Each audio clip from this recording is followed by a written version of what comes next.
Hello everyone, welcome back to my YouTube channel. So आज हम पढ़ेंगे चैप्टर फर्स्ट क्लास 12th का part second. ठीक है, तो अब पार्ट सेकंड के अंदर हम क्या पढ़ेंगे? पार्ट सेकंड के अंदर हम मेल फ्लावर के बारे में पढ़ेंगे।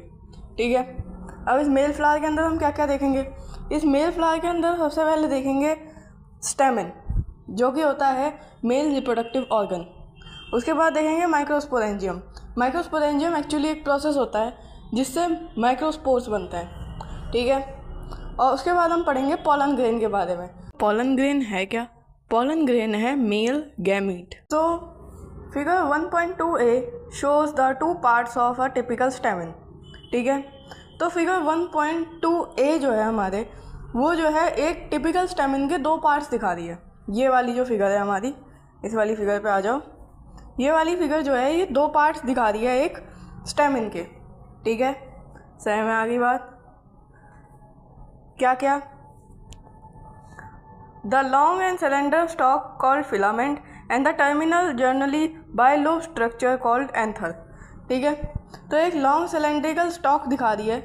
ठीक है, जो कि है फिलामेंट। ठीक है, और एक टर्मिनल पे जो स्ट्रक्चर बना है बाइलोब स्ट्रक्चर, एंथर दिखा रही है।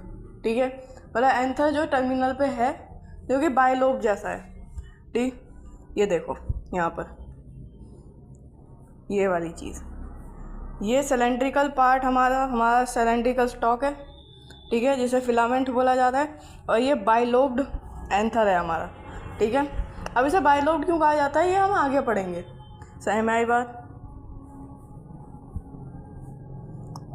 अब आएगी बात। The proximal end of the filament is attached to the thalamus और the petal of the flower. ये जो प्रोक्सिमल एंड होगी फिलामेंट की, ये अटैच होती है थैलेमस से। ठीक है, या फिर तुम इसे फ्लावर का पेटल भी बोल सकते हो। ठीक है, फ्लावर के पेटल से। सही में आई बात? अब एक्चुअली यहाँ पे प्रोक्सिमल एंड का मतलब क्या होता है? ठीक है, प्रोक्सिमल एंड का मतलब होता है कि एक प्लेस जो कि अटैचमेंट के पास होती है। मतलब एक पार्ट किसी भी मतलब ऑब्जेक्ट का, ठीक, किसी भी ऑब्जेक्ट का वो पार्ट जो कि अटैचमेंट के पास होती है, ठीक, उसे प्रोक्सिमल एंड बोला जाता है। ठीक, जैसे कि यहाँ पर ये जो है ये हमारे अटैचमेंट के पास है। ठीक, हमारा जो पेटल से अटैचमेंट हो रहा है उसके पास है ये वाला पार्ट। ठीक है, तो इसलिए इसे जो है हमारा प्रोक्सिमल एंड बोला गया है। सही में आ गई बात? अब आगे फटाफट आ जाओ। ठीक, the number and the length of stamens are variable in flowers of different species.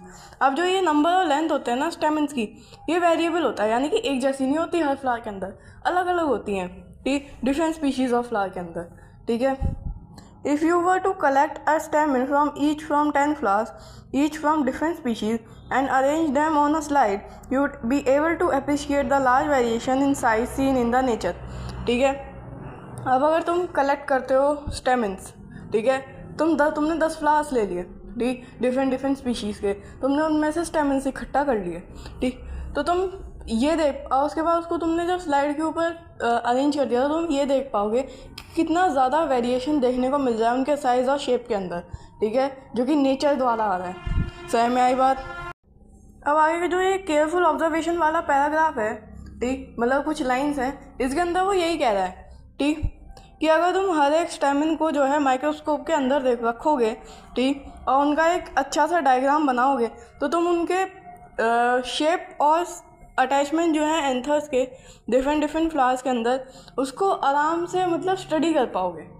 ठीक, जो शेप है एंथर का, जो अटैचमेंट है एंथर की, उसको आराम से स्टडी कर पाओगे।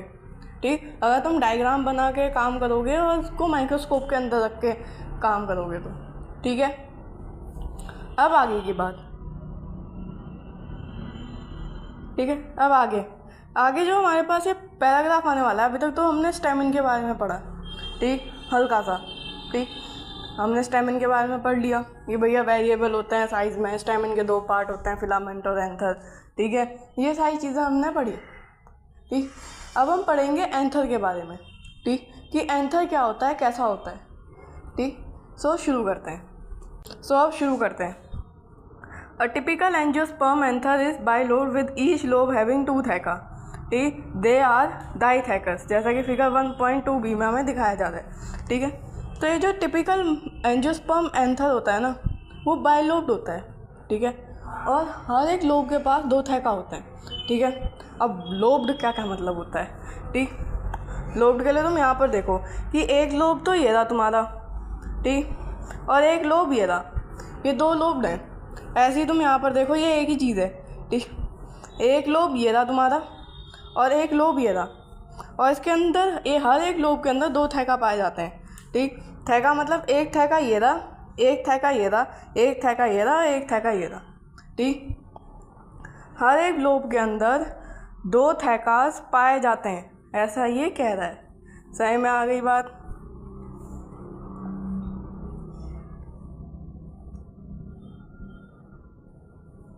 अब आगे की बात, often a longitudinal group runs lengthwise separating the theca. ठीक है, अब जो एक लॉन्गिट्यूडनल ग्रुप होती है वो इन दोनों थैकास को सेपरेट करती है। ठीक है, ये एक लॉन्गिट्यूडनल ग्रुप आ रही है, तुम यहाँ पर देख पा रहे हो, ये वाली, ये इन दोनों थैकास को जो है सेपरेट कर रही है। ठीक, इन दोनों थैकास को सेपरेट कर रही है।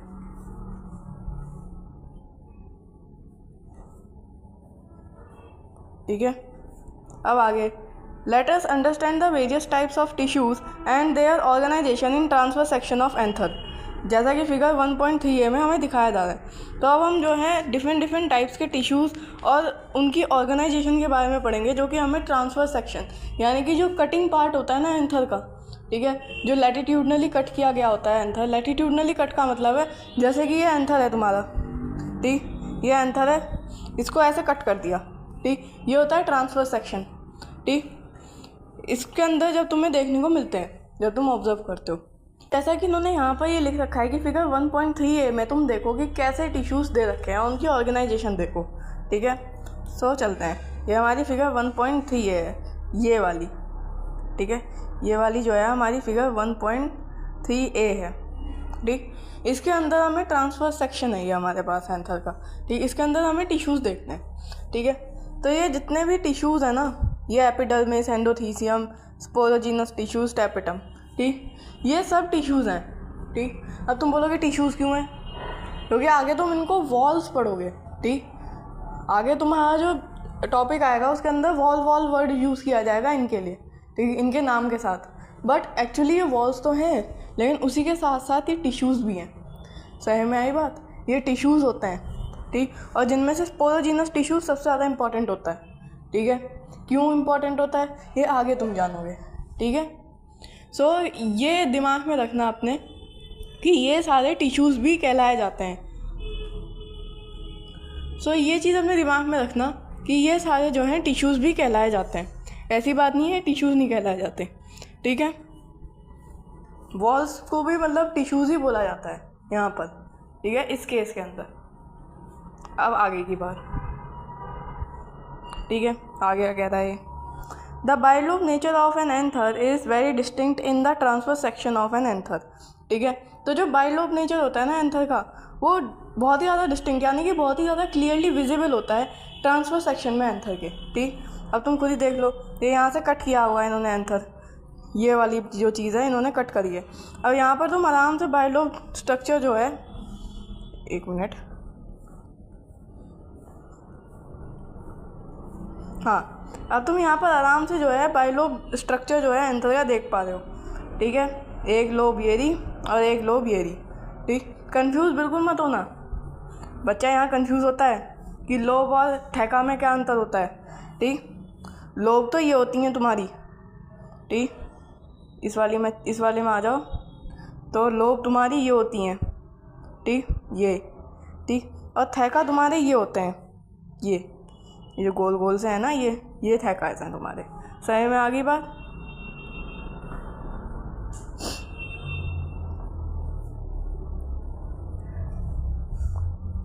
अब आ जाओ अगली बात पे। The anther is a four sided trigonal structure consisted of 4 microsporangia located at the corners 2 in each lobe. ठीक है, तो सबसे पहली बात इसमें ये कह रखी है कि एंथर जो है 4-साइडेड होता है, जिसे ट्राइगोनल स्ट्रक्चर भी बोला जाता है। ठीक है, जिसके पास 4 माइक्रोस्पोरेंजिया होते हैं। जिसके पास 4 माइक्रोस्पोरेंजिया होते हैं जो कि हर एक कॉर्नर पे लोकेटेड होते हैं, ठीक है, हर एक लोब के अंदर। ठीक, समझ में आई? अब अगर तुम्हें लोब समझ में आ गया है तो तुम्हें ये भी समझ में आ जाएगा कि 2 इन ईच लोब। ठीक है, कैसे? सुनो मेरी बात सुनो, यहाँ पर इस वाले डायग्राम में आ जाओ। ठीक, इस वाले डायग्राम में ये है ना, ये हमारे माइक्रोस्पोरेंजिया है। ठीक, और ये हमारा 4 साइडेड एंथर है। ठीक, 1 2 3 4। ठीक, ये हमारे 4 साइडेड एंथर है। ठीक, और ये जो ग्रीन है ये हमारे माइक्रोस्पोरेंजिया है। ठीक, जो कि 2 प्रेजेंट हैं हर एक लोब के अंदर। ठीक, 2 ये रहे और 2 ये रहे। ठीक, ये दोनों के दोनों हर एक लोब के अंदर प्रेजेंट है। ठीक, समझ में आ गई बात? एक लोब ये रहा हमारा। ठीक, ये दोनों लोब है ना हमारे पास, एक ये और ये। ठीक, इन दोनों के अंदर ये 2 प्रेजेंट है। ठीक, समझ में आ गई बात?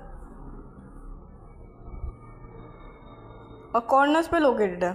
ठीक, जो कॉर्नर्स है ना, कॉर्नर्स इसके ऊपर लोकेटेड है। समझ में आई बात? कोई डाउट हो तो कमेंट सेक्शन में पूछना बिल्कुल। The microsporangia develop further and become pollen sacs. ठीक है, तो जो माइक्रोस्पोरेंजिया होता है वो फर्दर और डेवलप होगा और पॉलन सैक में कन्वर्ट हो जाएगा। पॉलन सैक क्या होता है एक्चुअली? पॉलन सैक कुछ नहीं होता। ठीक, एंथर को ही पॉलन सैक बोला जाता है। पॉलन सैक का मतलब होता है पॉलन का बैग। ठीक, तो एंथर के अंदर ही पॉलन भरे हुए होते हैं। ठीक, ये जो होता है ये इसे पॉलन सैक बोला जाता है। ठीक है, समझ में आई बात? एंथर मतलब पॉलन सैक मतलब एंथर। ठीक है, कुछ बहुत बड़ी चीज़ नहीं है। पॉलन सैक इसलिए बोला गया है क्योंकि उसके अंदर पॉलन भरे होते हैं। पॉलन सैक का मतलब होता है पॉलन का बैग। समझ में आई बात? ठीक है, अब ये जो माइक्रोस्पोरेंजिया होते हैं यही फर्दर डेवलप होते हैं और पॉलन सैक में कन्वर्ट हो जाते हैं, यानी कि एंथर के अंदर। ठीक, और यहाँ पर आओ तुम एक बारी को। ये जो तुम्हारे माइक्रोस्पोरेंजिया है ना, ये ऐसे जो है आगे को बढ़ जाते हैं। ठीक, और एक बैग सा बना देते हैं ऐसा। ठीक, ये ऐसा बैग सा बना देते हैं। यहाँ पर देखते थे ना, यहाँ पर एक बैग सा बनाया है इन्होंने। ठीक है, जो कि यहाँ पर एंथर भी है हमारा। ठीक, तो ऐसे ही लॉन्गिट्यूडनली एक्सटेंड होके बैग बना देते हैं। समझ में आई बात? They extended longitudinally all through the length of the anther and are packed with pollen grains. ठीक है, तो ये जो है लॉन्गिट्यूडनली एक्सटेंड हो जाते हैं एंथर की तरह और इनके अंदर जो है पॉलन ग्रेन्स पैक्ड होते हैं। यानी कि सीधी सी बात यह है कि पॉलन सैक जो है वो एंथर भी बोला जाता है। समझ में आई बात? सो अब हम आ जाते हैं स्ट्रक्चर ऑफ माइक्रोस्पोरेंजियम। ठीक है, माइक्रोस्पोरेंजियम क्या होता है? देखो, जो माइक्रोस्पोरेंजिया होता है वो तो प्लूरल होता है और जो माइक्रोस्पोरेंजियम होता है वो सिंगुलर होता है। जब वर्ड कहीं पे भी माइक्रोस्पोरेंजिया है तो समझ लो बहुत सारे माइक्रोस्पोरेंजियम्स की बात हो रही है। ठीक है, और जहाँ पर माइक्रोस्पोरेंजियम वर्ड है वहाँ पर समझ लेना सिर्फ एक ही माइक्रोस्पोरेंजियम की बात हो रही है, मतलब माइक्रोस्पोरेंजियम की बात हो रही है। ठीक है, structure of microsporangium in a transverse section of a typical microsporangium appears near circular in outline. ठीक है, तो जब ट्रांसफर सेक्शन होता है ना एंथर का, ठीक है, उसके अंदर जो माइक्रोस्पोरेंजियम होता है वो सर्कुलर आउटलाइन के पास दिखता है तुम्हें, जैसा कि तुम यहाँ पर देख पा रहे हो। ठीक, यहाँ पर सर्कुलर आउटलाइन के पास तुम्हें माइक्रोस्पोरेंजियम दिख रहा है। ठीक, सही में आई बात? अब आगे की बात। It is generally surrounded by 4 wall layers. Figure 1.3b the epidermis, endothecium, middle layer and tapetum. ठीक है, तो ये जो होता है ना ये सराउंडेड होता है 4 वॉल्स से। ठीक है, 4 वॉल्स से ये सराउंडेड होता है। पहला epidermis, endothecium, middle layer and tapetum. हमेशा एक बात ध्यान रखना, एग्ज़ाम में जब भी ये नाम लिखोगे सीक्वेंस में लिखना। ठीक है, बाहर से अंदर की तरफ, यानी कि एपिडर्मिस, एंडोथीसियम, मिडिल लेयर और टैपेटम। कभी भी ऐसे ही उल्टा सीधा मत लिखिए ना, नहीं तो नंबर कट जाएंगे। हमेशा सीक्वेंस से लिखना, बाहर से अंदर की तरफ। सही में आई बात? इनको हम टिश्यूज़ भी बोलते हैं, इसलिए परेशान मत होना। ठीक, यही वो टिश्यूज़ हैं इनकी बात हो रही थी ऊपर। ठीक, जिनकी हम ऑर्गेनाइजेशन देखना चाह रहे थे। ठीक है, The outer three wall layers perform the function of protection and help in dehiscence of anther to release the pollen. ठीक है, तो जो आउटर थ्री लेयर्स होती है ना, ठीक, बाहर वाली एपिडर्मिस, एंडोथीसियम, मिडल लेयर, ठीक है, ये तीनों की तीनों जो होती हैं ये प्रोटेक्शन प्रोवाइड करती हैं और मतलब ये वॉल्स टूट जाती हैं जब पॉलन ग्रेन्स को बाहर निकलना होता है, ठीक है, तभी तो हम कहते हैं कि एंथर टूट गया तो उसमें से पॉलन ग्रेन्स बाहर निकल के आ रही हैं। एंथर कैसे टूटता है, ठीक, जब ये तीन वॉल्स जो होती हैं बाहर वाली, जब ये टूटती हैं तब एंथर को हम ये बोलते हैं कि एंथर टूट गया। सही में आई बात। The inner most layer wall layer is the tapetum, ठीक, अब जो इनर मोस्ट वॉल लेयर होती है उसे हम टैपेटम बोलते हैं, ठीक। It nourishes the developing pollen grain, ठीक है, अब इसका काम होता है पॉलन ग्रेन्स को नरिशमेंट देना, ठीक है। Cells of the tapetum possess dense cytoplasm and generally have more than one nucleus. अब टैपेटम होता क्या है, एक्चुअली जो सेल होता है ना टैपेटम का, ठीक है, मतलब ये जो सेल्स होते हैं टैपेटम की, ये वॉल तो है ही, ठीक। अब तुम बोलोगे टैपेटम तो वॉल है, उसके अंदर सेल्स कहाँ से आ गए। मैंने पहले भी तुम्हें बोला है ये सब वॉल्स तो हैं लेकिन टिश्यूज़ भी हैं, इन्हें टिश्यूज़ भी बोला जाता है, ठीक, बस यहाँ पर थोड़ा वॉल्स बोला गया है, ठीक, लेकिन यही वो टिश्यूज़ हैं जिनका हम ऊपर जिक्र कर रहे थे कि जिनकी हम ऑर्गेनाइजेशन देखेंगे, ठीक है। अब सुनो मेरी बात, अब क्या कह रहे हैं यहाँ पर कि जो सेल्स होते हैं ना इस टैपेटम के, उनके अंदर बहुत ही ज़्यादा साइटोप्लाज्म प्रेजेंट होता है, ठीक, बहुत ही ज़्यादा डेंस होते हैं साइटोप्लाज्म में, ठीक है, और जनरली इनके पास एक से ज़्यादा न्यूक्लियस पाए जाते हैं, ठीक है। Can you think of how tapetal cells would become binucleate. अब यहाँ पर ना एक ये क्वेश्चन आता है छोटा सा, इस जैसा कि मैंने बोला है क्वेश्चंस को तो मैं शॉर्ट्स में ही कवर अप करूँगी, ठीक है, क्वेश्चंस को मैं शॉर्ट्स में ही कवर अप करूँगी, लेकिन तुम इनका आंसर यहाँ पर देख सकते हो, यहाँ पर मैंने आंसर लिख रखा है, ठीक है। सही में आई बात, एक्सप्लेन तो मैं इसे शॉर्ट्स में ही करूँगी। सही में आई। अब आगे की बात, अब यहाँ से ना थोड़ी सी चीज़ें अलग होंगी, चेंज होंगी। अब यहाँ पर ना एंथर की स्टेजेस के बारे में पढ़ेंगे हम। अभी फ़िलहाल हमारे पास एंथर यंग है, ठीक, तो हम ये पढ़ेंगे कि एंथर जो यंग होता है तो उसके अंदर क्या क्या होता है, ठीक, और उसी के साथ साथ हम ये भी पढ़ेंगे कि एंथर जो होता है वो यंग से मैच्योरिटी की स्टेज तक कैसे पहुँचता है। सही में आई बात। सो शुरू करते। So when the anther is young, group of compactly arrange homogeneous cells called sporogenous tissues occupy the center of each microsporangium, ठीक है। तो जब एंथर जो है यंग होता है, ठीक, तो जो हमारा स्पोरोजीनस टिश्यूज़ होते हैं, ठीक है, एक्चुअली क्या होता है जब हमारा एंथर यंग होता है तो जो है group of compactly arrange cells होती हैं कुछ, ठीक है, यानी कि सीधी सी बात, कुछ सेल्स होती हैं जो कि कॉम्पैक्टली अरेंज होती हैं, यानी कि आपस में बंधी हुई होती हैं, ठीक, वो आपस में बंधी हुई होती हैं, होमोजीनस सेल्स होती हैं। वो होमोजीनस सेल्स का मतलब ये होता है कि एक ऐसी सेल जो कि एक ही टाइप के मटेरियल से बना है, ठीक। होमोजीनस का मतलब होता है कोई भी ऐसा ऑब्जेक्ट जो कि एक ही टाइप के मटेरियल से बना हुआ है, ठीक है। तो ऐसा सेल जो कि एक ही टाइप के मटेरियल से बना हुआ है वो कॉम्पैक्टली अरेंज हुआ होता है। कॉम्पैक्टली अरेंज का मतलब होता है कि आपस में जुड़ा हुआ, ठीक, जिससे ये बनाता है स्पोरोजीनस टिश्यूज़, ठीक है, जो कि बनाते हैं स्पोरोजीनस टिश्यूज़, जो कि जो है माइक्रोस्पोरेंजियम का जो सेंट्रल पार्ट होता है उसको ऑक्यूपाई करके रखते हैं, जैसे कि तुम यहाँ पर देख सकते हो, ठीक। ये जो माइक्रोस्पोरेंजियम है इसका जो सेंट्रल पार्ट है इसको इन्होंने ऑक्यूपाई करके रख रखा है। ऐसे ही इसमें ही होगा, ऐसे ही इसमें होगा, ऐसे ही इसमें होगा। सही में आई बात। अब आ जाते हैं माइक्रोस्पोरोजेनेसिस। अब ये माइक्रोस्पोरोजेनेसिस है क्या? माइक्रोस्पोरोजेनेसिस एक्चुअली एक प्रोसेस होता है जिसके अंदर माइक्रोस्पोर्स बनते हैं, ठीक। अब ये माइक्रोस्पोर्स क्या होते हैं, धीरे धीरे तुम्हें चीज़ें पता लगेंगी। सही में आई बात। सो शुरू करते हैं microsporogenesis. Microsporogenesis, as anther develops, the cells of the sporogenous tissues undergo meiotic division to form microspore tetrads, ठीक है। तो माइक्रोस्पोरोजेनेसिस में हम क्या देख रहे हैं कि एंथर हमारा डेवलप हो रहा है, यानी कि अब मैच्योरिटी की स्टेजेस पे जा रहा है वो, ठीक। यंग था और वो धीरे धीरे मैच्योर हो रहा है, ठीक।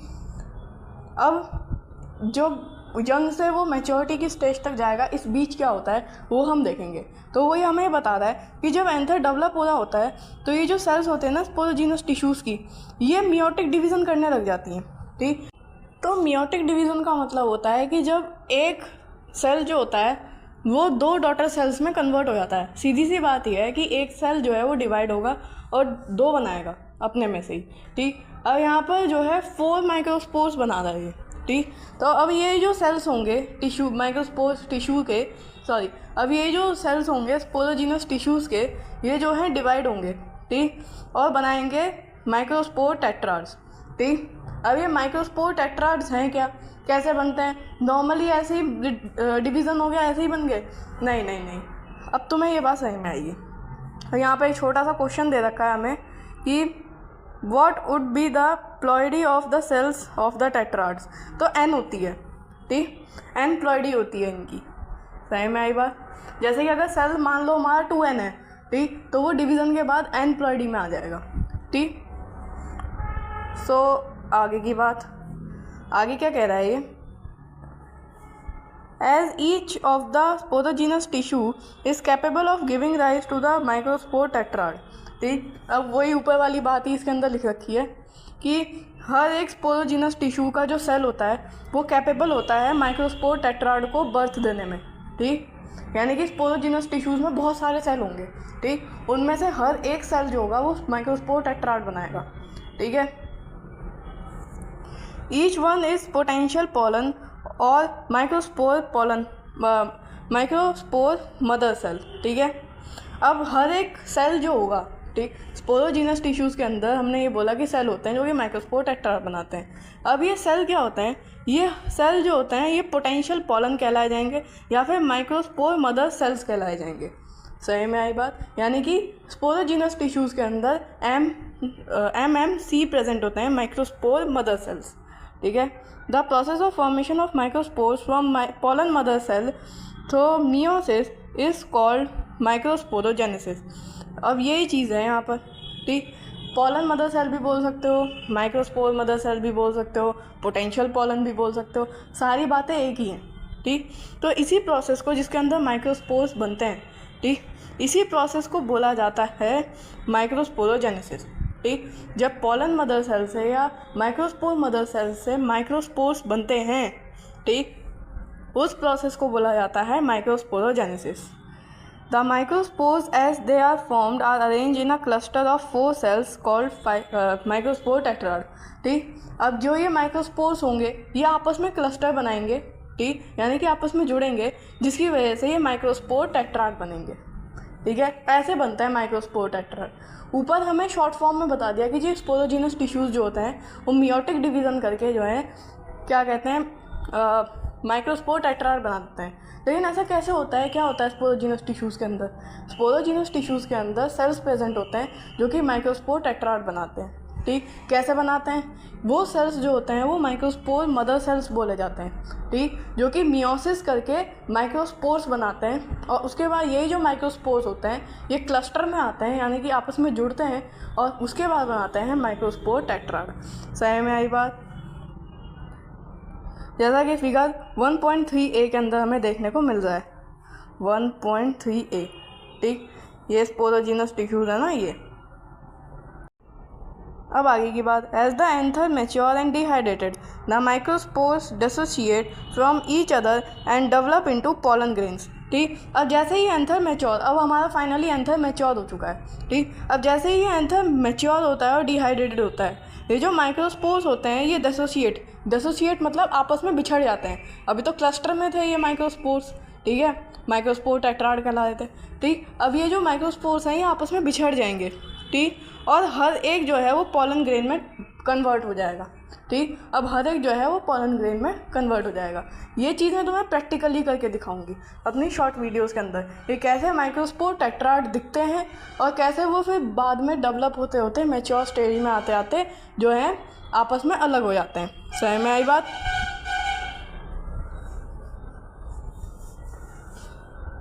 जैसा कि फिगर 1.3b में हमें दिखाया जा रहा है। ठीक, ये वाली फिगर के अंदर। ठीक, यहाँ पर आओ तुम, यहाँ पे माइक्रोस्पोर मदर सेल्स भी दे रखे हैं। ठीक, और उसी के साथ साथ टैपेटम भी दे रखा है, मिडिल लेयर भी बता रखी है, ठीक, ये सब चीज़ें बता रखी है।